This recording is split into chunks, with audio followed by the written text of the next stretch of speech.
너무 갑작스럽고 또 약간은 엉뚱하기도 한 그 기묘한 혁명은 이렇게 시작되었다. 6학년으로 올라가면서 우리는 본격적인 중학 입시 준비에 들어갔고 담임 선생님도 거기에 맞춰 바뀌었다.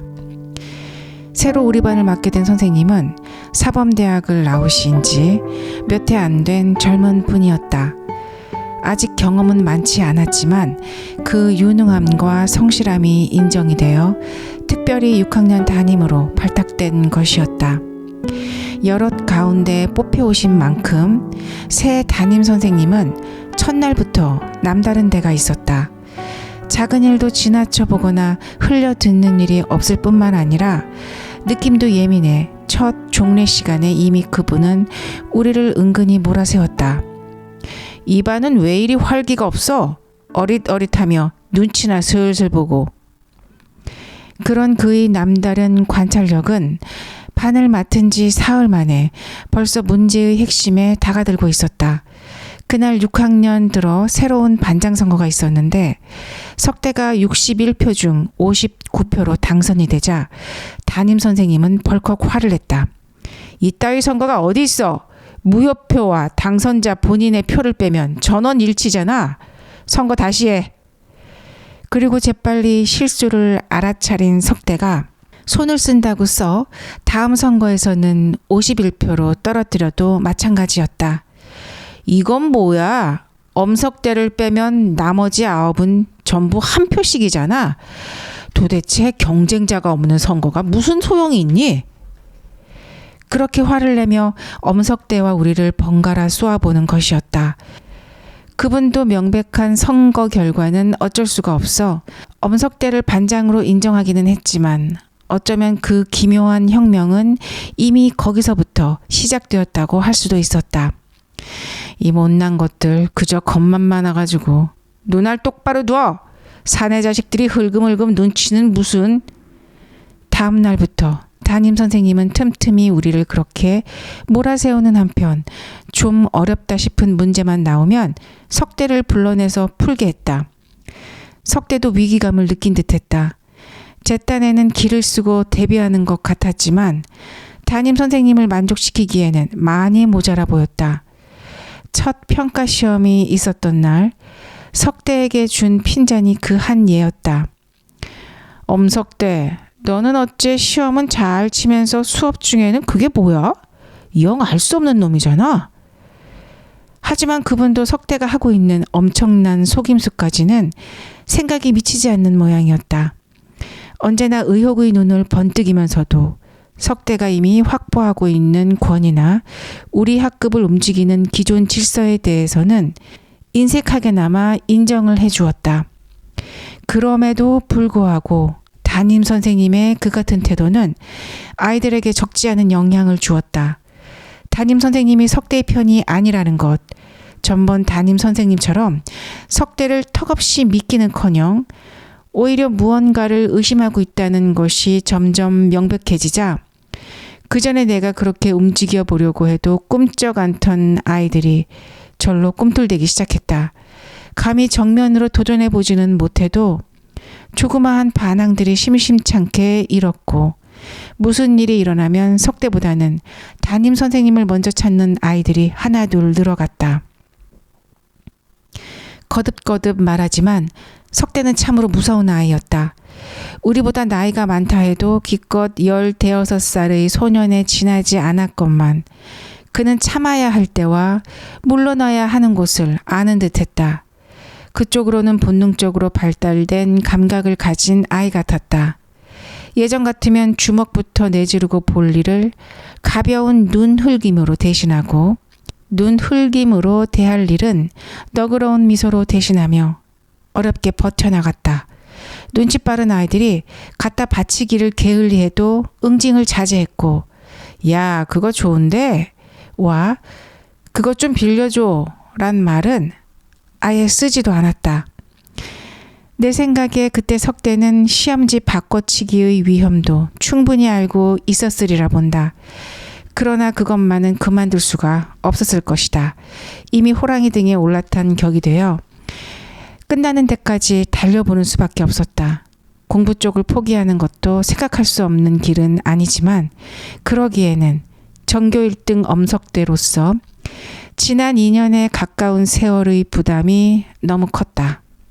그리하여 마침내 일이 터진 것은 3월 말의 첫 시험 성적이 발표되던 날이었다. 그날 화가 나서 새파랗게 된 얼굴로 아침 조례를 들어온 담임 선생님은 대뜸 우리들이 성적을 불러준 뒤 차갑게 말했다. 엄석대는 평균 98점으로 전학년에서 1등을 했고 나머지는 모두가 전학년 10등 밖이다. 나는 오늘 이 수수께끼를 풀어야겠어. 그리고 갑자기 매서운 목소리로 엄석대를 불러냈다. 교단 모서리를 짚고 엎드려 뻗쳐. 엄석대가 애써 태연한 표정을 지으며 교탁 앞으로 나가자 담임 선생님은 아무런 앞뒤 설명 없이 그렇게 명령했다. 그리고 엄석대가 엎드리자 출석부와 함께 들고 온 굵은 매로 그의 엉덩이를 모질게 내리쳤다.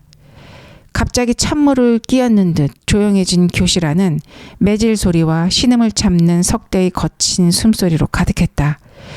나로서는 처음 보는 모진 매질이었다. 어린애 팔목만 하던 매는 금세 끝이 갈라지고 조각조각 떨어져 나갔다. 그러나 그런 모진 매질보다 내게 더욱 충격적인 것은 석대가 매를 맞고 있다는 사실 그 자체였다. 석대도 매를 맞는다. 저토록 비참하고 무력하게. 그것은 나뿐만 아니라 우리 반 아이들 모두에게 충격이었을 것이다. 그리고 그때 담임 선생님이 노린 것도 바로 그런 충격이었음에 틀림없다.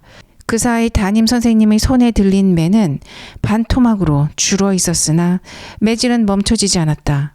아픔을 못 이겨 몸을 비틀면서도 어지간히 견디던 석대도 마침내는 교실 바닥에 엎어지며 괴로운 신음을 뱉어냈다. 담임 선생님은 그때를 기다리고 있었던 듯했다. 쓰러진 석대를 그대로 두고 교탁으로 가더니 석대의 시험지를 찾아 다시 엎드려 뻗쳐를 하고 있는 석대 곁으로 갔다. 엄석대, 여기를 잘 봐. 여기 이름 쓴데 지우개 자국이 보이지?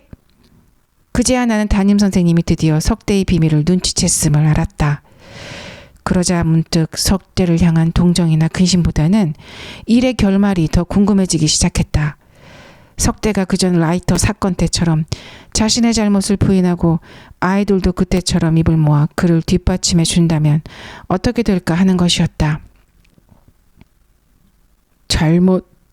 잘못했습니다. 한참 뒤에 들리는 석대의 대답은 실망스럽게도 그랬다. 아무래도 그는 15살의 소년에 지나지 않았고 또 굴복하기 쉬운 육체를 지닌 인간이었다. 어쩌면 담임 선생님의 그 모진 매질은 다른 번거로운 절차 없이 그에게서 바로 그 말을 끌어내기 위한 것이었을지도 모를 일이었다. 석대의 그 같은 말이 들리자 아이들 사이에는 다시 한 차례 눈에 보이지 않는 동료가 일었다. 석대도 항복을 한다. 결코 있을 것 같지 않던 그런 일이 눈앞에서 벌어진 데에서 온 충격 때문이었을 것이다. 나도 그랬다. 그 말을 듣는 순간 자신도 모르게 몸을 움찔했을 정도였다. 그 담임 선생님이 받은 유능하다는 평가는 두뇌가 조직적이고 치밀하다는 뜻이 아니었을지도 모른다.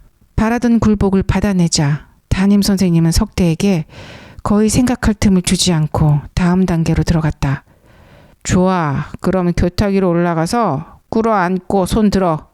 담임 선생님은 금세라도 모진 매질을 다시 시작할 듯 석대에게로 다가가며 그렇게 명령했다.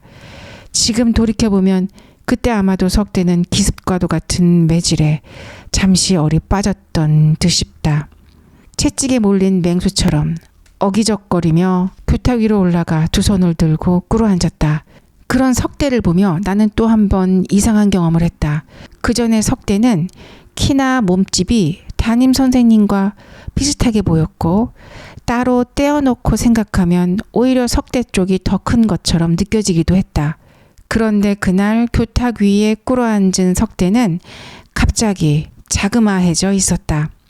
어제까지의 크고 건장했던 우리 반 반장은 간 곳 없고 우리 또래의 평범한 소년 하나가 볼품없이 벌을 받고 있을 뿐이었다. 거기에 비해 담임 선생님의 키와 몸집은 갑자기 갑절이나 늘어난 듯했다.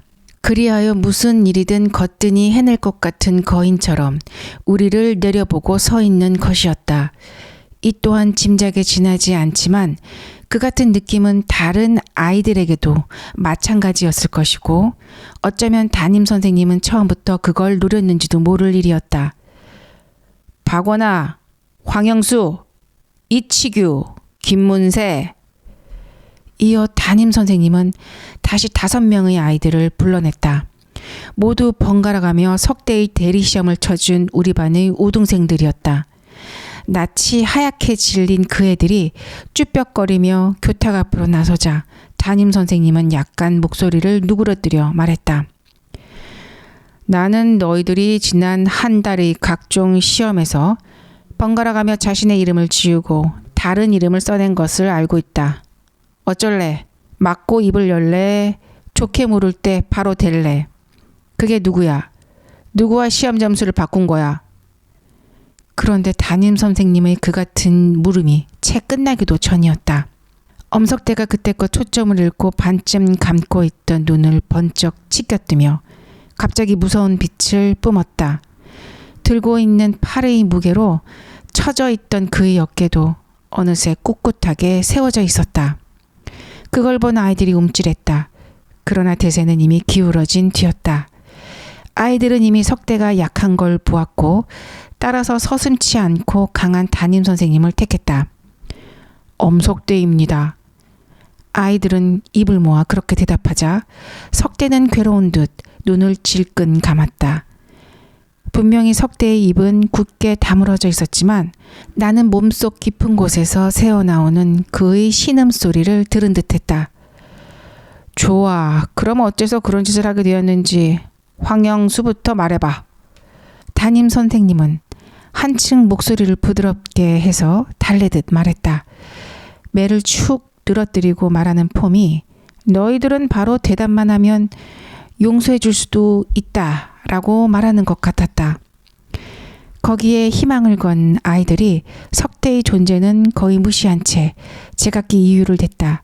때릴까 겁이 나서, 아무것도 아닌 걸 위반으로 걸어 벌 주기 때문에, 놀이에서 따돌림 받기 싫어서 등등 대개 나도 겪은 이유들이었다. 그래, 그동안 기분이 어땠어? 담임 선생님이 다시 그렇게 물었다.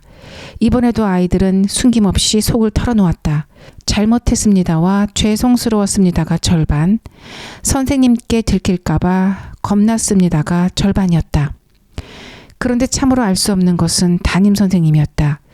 마지막 아이의 말이 끝나는 순간 선생님의 표정이 험하게 일그러졌다. 그래? 담임 선생님은 비꼬듯 내뱉으며 그들 6을 차갑게 쏘아보다가 갑자기 우리 모두가 흠칫할 만큼 목소리를 높였다. 모두 교단을 짚고 엎드려 뻗쳐. 그리고는 한 사람 앞에 10대씩 매질을 해나가기 시작했다. 맞는 동안에 2번씩은 몸이 교실 바닥으로 내려앉을 만큼 모진 매질이었다. 매질이 끝나자 교실 안은 한동안 그들의 훌쩍거림으로 시끄러웠다. 모두 일어나. 그리고 훌쩍거림이 잦아들자 담임 선생님은 그들 6을 일으켜 세우고 간신히 성을 가라앉힌 목소리로 말했다. 나는 되도록이면 너희들에게 손을 안 대려고 했다. 석대의 강압에 못 이겨 시험지를 바꿔준 것 자체는 용서할 수도 있었어. 그러나 그동안 너희들의 느낌이 어떠했는가를 듣게 되자 그냥 참을 수가 없었다. 너희들은 당연한 너의 몫을 뺏기고도 분한 줄 몰랐고, 불의한 힘 앞에 굴복하고도 부끄러운 줄 몰랐다. 그것도 한 학급의 우등생인 녀석들이. 만약 너희들이 계속해서 그런 정신으로 살아간다면 앞으로 맛보게 될 아픔은 오늘 내게 맞은 것과는 견딜 수도 없을 만큼 클 것이다. 그런 너희들이 어른이 되어 만든 세상은 상상만 해도 끔찍하다. 모두 교단 위에 손들고 꿇어앉아. 다시 한번 스스로 반성하도록 해라. 아마도 그때 담임 선생님은 우리에게 지나치게 어려운 걸 가르치려고 했던 것이 아닌지 모르겠다. 우리 중 누구도 그 자리에서는 그 말의 참뜻을 알아듣지 못했고, 더러는 30년이 지난 지금에조차도 그 말뜻을 다 이해한 것 같지도 않았다.